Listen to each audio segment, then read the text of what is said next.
Welcome back to the latest episode of the 10-Minute Round.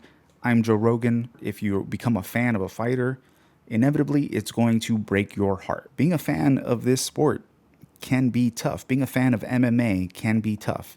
This sport isn't all Irish guys calling Dagestanis the N-word. It's not all about like rednecks talking about how fun it would be to go fishing with Hitler. On a long enough timeline, this sport, MMA, being a fan of a fighter, it's going to break your heart. I've said on this show before that I met Izzy back in 2018.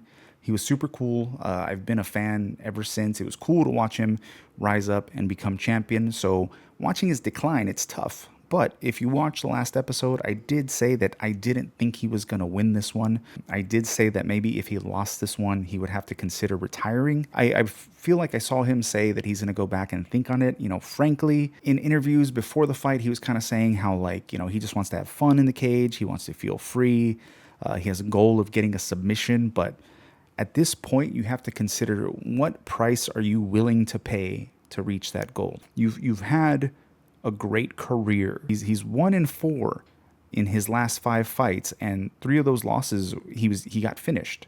So what price is he willing to pay to like reach those kind of like side quest goals? Needless to say, if that was his last fight on Saturday, he was one of the best to ever do it. It was a pleasure for me to watch his career, and I wish him the best like in the future, you know. But only Izzy knows what is next. Only Izzy knows if he's going to fight again. If he does fight again, I don't know who the opponent is that they're going to put him up against. I guess maybe there's kind of a little thing there with Shara, who also lost. Who would be next for Izzy? But in happier news, this is a huge win for old Sassy Nassy, for Nassourdine Imavov. Like I said, he's not a middleweight that a lot of people know, but they're going to know him now. In his next fight, or in all his fights in the future, we're on some Highlander shit. Like, he's got that win over Izzy. He gets the rub a little bit in his walkouts in the future when he's fighting other top middleweights. He'll always have that. This guy beat Israel Adesanya next to his name. I feel like his win puts the middleweight division in a really interesting spot, because now you have this title fight on Saturday. Sean Strickland is fighting Dracus du Plessis again.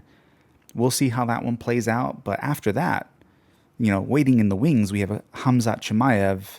And now we've got Nassourdine Imavov. Both these guys, like, what do? We got 2 contenders now, 2 like clear-cut contenders that are kind of above everybody else. One of these guys is next. Do you get them to fight each other? I would definitely watch that.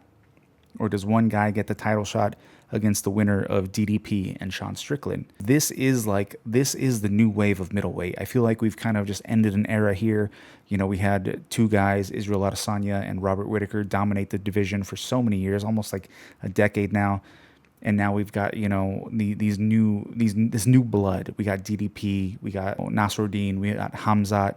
So it'll be interesting for the middleweight division to see how it moves forward. It's the end of an era, essentially, and you know, it is what it is. The sport moves fast. It always moves fast. So we'll see. It's going to be exciting at times for the middleweight division up ahead. If you watched the last episode of the 10-minute round, I went 2 for 2 on the underdog picks for the co-main and the main event. I really just felt like Michael Venom Page was just a bad matchup for Shara Bullet, especially watching interviews where Shara Bullet was like, I'm not going to take this dude down. Like, come on, man. You can't have this single-minded approach in modern MMA.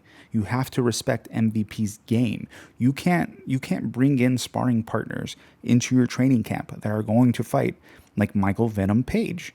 And you've seen the evidence. He gives people problems in the stand-up.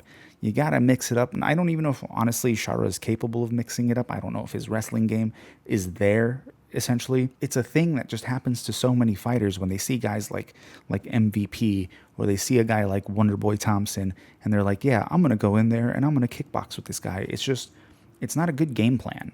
And so I'm not too big on Shara yet. I do think he's overhyped. I've said that I think he's a little overhyped.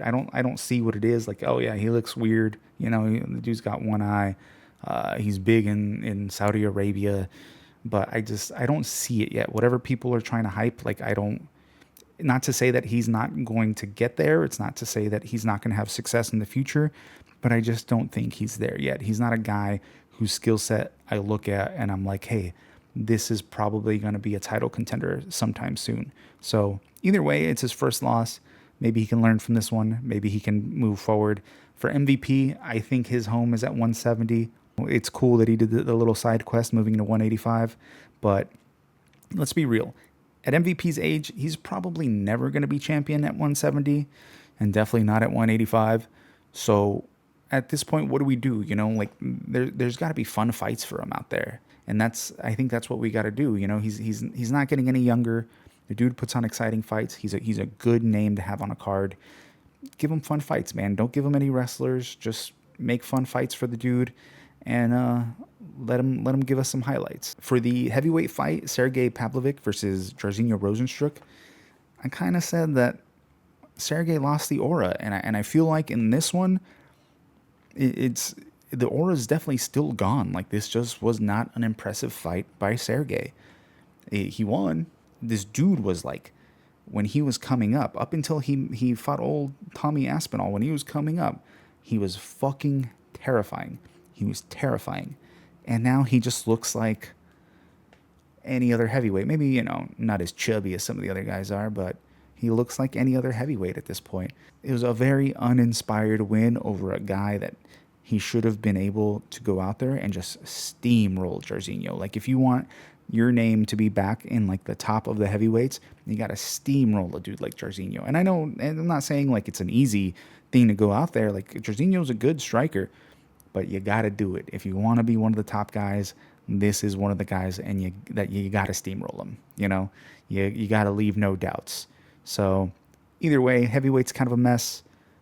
There's still a lot to be figured out at the top. And then you had like Alexander Volkov lose that kind of nonsense decision to Cyril Gane. So we're still waiting on Johnny Bones and see if that, waiting to see if that Tom Aspinall fight happens. So I don't know.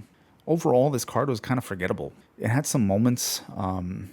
It was interesting to see Vinicius Oliveira fight through that like messed up rib. I mean, he had Said Nurmagomedov breathing harder than I do, like waiting in line for a hot dog at Costco.